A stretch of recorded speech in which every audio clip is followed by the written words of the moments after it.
the challenge, the opportunity to connect. The 1960s, a time of imagination and change, a time of anger and fear. The 1960s, a program called Challenge. Good evening, ladies and gentlemen. Looked at our connections, our divisions, through the lens of faith. Nearly 60 years later, during these challenging times, we'll take a new look at our divisions, our connections, in a new program called Challenge 2.0. A prison sentence doesn't just impact the person incarcerated, it impacts entire families. This week we talk with a college professor and documentary producer who examines the impact of our justice system. She shares ideas on needed changes to keep prison from becoming a life sentence for entire generations, and on how she's enlisting others to make such changes realities. There must be no doubt about whose side we're on. People who commit crimes should be caught, convicted, and punished. You will be put away and put away for good. 3 strikes and you are out.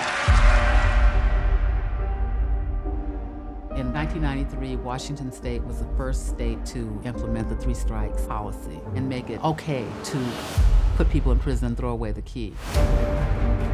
Young kids were getting involved in horrendous violence. Things were spiraling wildly out of control.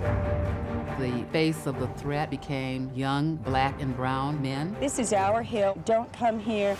The police would round them up for whatever reason they could. What you doing here? You don't live around here. Some people didn't commit crimes and were just caught up. All my friends is either in prison forever or dead. You saw a sample of the film that we're going to be exploring, not only the film itself, but also the content that's explored in that film in much greater detail. But we'd like to welcome 3 very special guests with us today. Gilda Shepard, PhD, the director, writer, and executive producer of Since I've Been Down, and also a professor at Evergreen State College at the Tacoma campus. Gilda, thank you so much for joining us. Oh, thank you so much, Jeff, for having us. Yes. And also to offer some perspective of their involvement, their first impression of this film, and where it's taken them. Our Reverend Dr. Kelly Brown of Plymouth Congregational Church. Kelly, thank you so much for joining us. I'm so delighted to be here with you all. And Rabbi Jay Rosenbaum, Rabbi Emeritus of Herzl Ner Tamid on Mercer Island, I believe. Yes. And Rabbi, thank you so much for joining us as well. Pleasure to be here. So the first question I would pose to Gilda, and that is, your decision to focus on this issue and then ultimately to produce a film, from what I understand, arose from your teaching experience at Evergreen State College on the Tacoma campus. Can you fill us in a little bit on that? Yes, that's exactly where this whole idea of creating this film was really punctuated and actualized. It was at the Evergreen State College in Tacoma because of the location. Tacoma is located in the Hilltop community where the film's content is. But the Hilltop community has a long history of social forces like redlining and gentrification and disinvestment in employment and even in schools, right? And so if you give a zip code around Hilltop, you can even approximate some of that public health issues that were going on. It's also, so it's the location, but also Evergreen State College has a certain kind of pedagogy that's community-based. And it is an adult education, liberal arts, interdisciplinary school, which means that if you're teaching math, you can also teach it with sociology. So you can see how those 2 things kind of dance together and inform one another. Community-based is that we give these new theories and ways of looking at things and analysis to our students, and they find it in their neighborhoods. So they began to critically think about why this zip code, had these disparities, why there was redlining, why there was gentrification. Not only that, but how it led to other pathways to kids joining gangs as early as 11, with disinvestment in communities. And I dare say that Pierce County is close to having the majority of incarcerated people. And if you look at that, the disparities are Black and brown. but it really came from my concern and love for children. That's the main example, being at Evergreen. And I started noticing that some of my students had ankle bracelets, right? And would talk about in the analysis of what was going on in the neighborhoods, talk about it locally, spread it nationally, and look at policies, even from history, from Jim Crow and those kinds of things, and how that ushered in this culture of punishment, So and so it began there.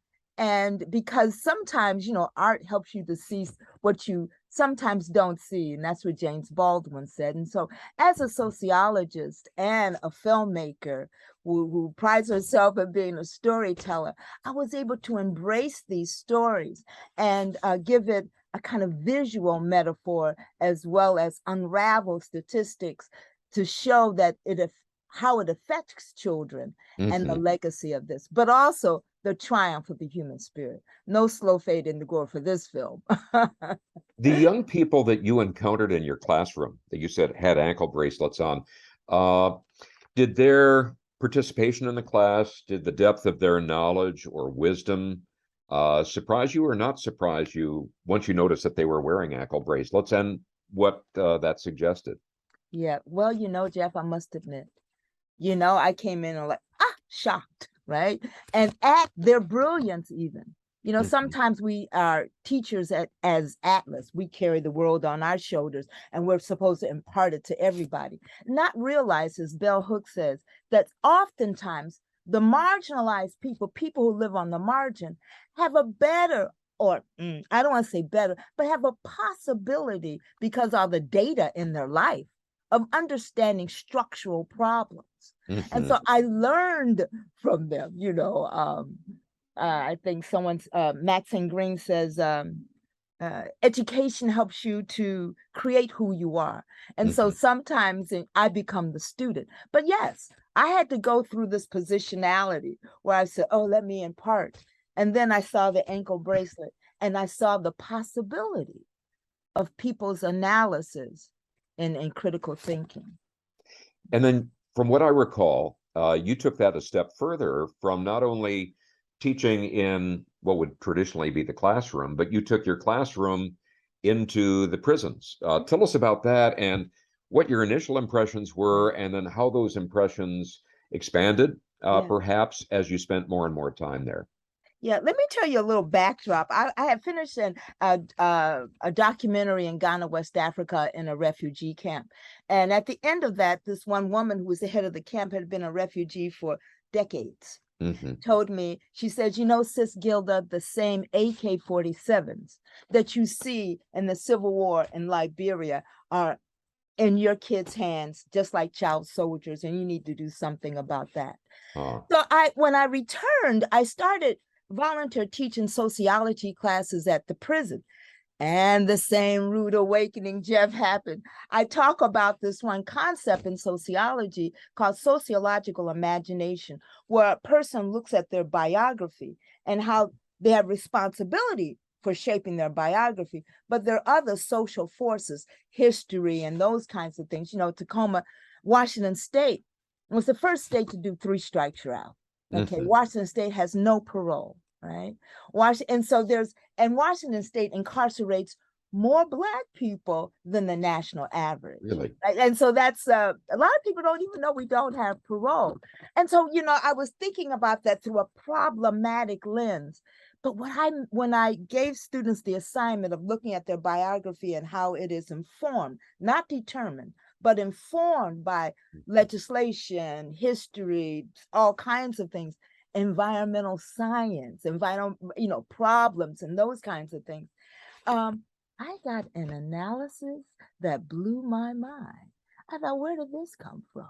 Okay, then I said, okay, Gilda, you're once again teacher as Atlas. But then I realized there was a group called the Black Prisoners Caucus, Jeff. And it was a group that's over 50 years old, and it prides itself on education, transformative justice, because they look at policies too, and have these summits and spread this kind of public education across race lines. It starts with the Black Prisoners Caucus, but their tendency is to teach across significant differences. So they would have these summits, they would study together. They were like the organic intellectual for sure. And I was like, oh my God. So we look at statistics, but there are stories too within those statistics. So this whole kind of community-based pedagogy that I got from Evergreen, I was able to see it already actualized at some of the prisons through this over 50-year organization called the Black Prisoners Caucus. When you speak about stories and the lived experiences of some of these people, it reminds me, and it strikes me about one of the people featured in your film, and I believe his name is Kamonte Carter. We're going to briefly pause and offer a brief clip of a statement that Kamonte made as part of your film. My name's Kamonte Carter, and I'm currently serving a life sentence for a gang-related drive-by that happened 9 years ago. My victim was innocent. He was also a student who was attending college. His name was Corey Pittman. At this time, I would like to apologize to the Pittman family, because only now have I begun to understand that the enjoyment of life once taken away can never be replaced. And I'm sorry. My history is the life of a lot of kids out there in our community. And my reality as a young man doing life in prison will be their future if we don't start creating better ways of dealing with our children.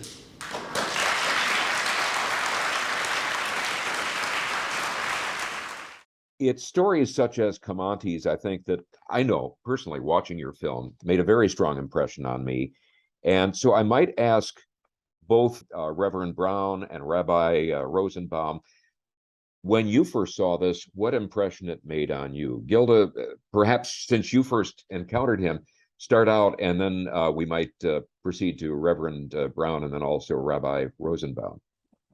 What I saw was both restorative justice, him talking about remorse, and at the same time, compassion. He says, and if we're not careful, first he starts off with an apology, compassion, restorative justice. He starts there, and an admittance of guilt, right? He says what he did, right? But then he goes to how, if we're not careful, this pipeline from school to prison, from youth to prison, from neighborhood to prison, particularly if you're poor, Black, and brown, but also poor, we can see the legacy of these disparities. So I saw a mixture of restorative and transformative justice in what Kamonte said. And that was the first time that he had spoken. He was always very quiet, I understand. I wasn't there then when before this speech, and that was his first speech. But this is after he was fired in the kiln of the Black Prisoners Caucus, this wonderful group that is now in, I think, 10 prisons, including the women's prison. And one of the meetings we've had was at my church, Reverend Dr. Kelly Brown's church. And that's how I met Reverend Dr. Kelly Brown, because there was something going on at the prisons, particularly regarding the Black Prisoners Caucus. And this is what community did. And this is the church as an activist, a place of possibilities. And so that's my opening to my dear Reverend Dr. Kelly Brown. Thank you. I'm happy to pick up here. My first impressions is I was grateful for the brilliance of Dr. Gilda Shepherd meeting my journey and bringing to the community at Plymouth Church, United Church of Christ, which is now going on 153 years old. We were a founding congregation for the city of Seattle. And really, what's in the DNA of our church is justice work. And so it seemed to fit so closely with our relationship with Village of Hope, and by way of Village of Hope, the Black Prisoners Caucus, it gave us an ability to see another calling, if you will, that the church needed to be a part of. So for that, I'm grateful. But in terms of Kelly Brown, the individual watching the movie, I was transformed completely Mhm. because I had been going to Monroe myself to visit prisoners who were in the special offenders unit who had not been visited for some time. And my work with the Reverend Dale Sewell, who was the former pastor of Mercer Island Presbyterian Church, we started a program meeting these folks in the SOU, as well as beginning to meet folks who were in the isolation. And so who most certainly had not been visited for some time. And so the movie spurred so much imagination and collided with the work that I was doing and reminded me that probably the cure to cancer is in our prisons. And more than likely, the cure to all that ails us is probably locked away. And what are we doing, people of faith, like the phenomenal Rabbi J. Rosenbaum, whom you'll hear from, and all of the folks who are so called to lead congregations and people of faith, what is encouraging us to do this work to restore humanity? And how many of us are in fact, we probably should be incarcerated but aren't? And how dare we be judgmental? And how can we really walk alongside those who are newly freed, such as Kamonte Carter, so that there may be an awareness of the moral injury and the trauma and all of that, but also an invitation to freedom, liberation in a real sense. Rabbi, I might ask you then, what led you to see this film for the first time? And then what were your impressions after you saw it? And what surprises, I might ask also? If you don't mind, I'd like to give my first impressions, and that will lead into what led me to see it the first time. I'd say there were two things. First of all, I was struck by what I would not have seen if I had met Kamonte Carter at the age of 18. I was really, really blown away by that. I saw an educated, urbane, articulate, highly intelligent, soft-spoken young man who had, at this stage in his life, become an inspirational educational leader and a racial harmonizer. And I just think back, like, what would have happened if I had met Kamonte Carter at the age of 18, or the age of 16, or the age of 12, when he first joined a gang. I think he joined a gang at 11. I would not have seen any of that. I mean, I have to admit, I would have seen trouble. I would have seen a fraction of the person that he could become and did become. I would not have seen his whole story. I would have seen a very, very tiny portion of his story. And it struck me that so often in life, that's what we see when we meet people. We see a very thin slice of their story, and we miss a lot. And in Kamonte's case, we would have missed the most important stuff. And I could not help but wonder how many Kamonte Carters are walking around in our midst right now. And we're not seeing the people that they become, because we're just seeing something very superficial. And that's, to me, was what made the film particularly powerful, showing the humanity of this extraordinary individual, which most people missed for most of his life. It's ironic that it had to be in prison that his true potential as a human being would come out. The reason I came to see the film in the first place is that my friend and colleague, Dr. Mark Jones, and I started a project called Building Black and Jewish Beloved Community. And our initial emphasis was on revitalizing the Black-Jewish relationship in our region. And from the beginning, and we were inspired by Dr. King's vision of beloved community. And Dr. King, what was extraordinary about him was that, yes, it's true, of course, his first responsibility was to his own community. But he was a person who was not just a hero to the Black people. He was an American hero. His goal was to transform the American community, to make America a better place. And he was, in his own way, as concerned about the souls of white people in the South as he was about redeeming his own people from oppression. And when I looked at Commodity Carter, I said, well, here's the guy who's building beloved community inside prison walls. Isn't that he's doing more for a beloved community than we are outside the prison. Outside the prison, America is polarized. Americans, from different races and ethnic groups and political parties are shunning each other, demonizing each other. And here inside the prison walls, there's a man who's bringing together Blacks and Latinos and even white supremacists.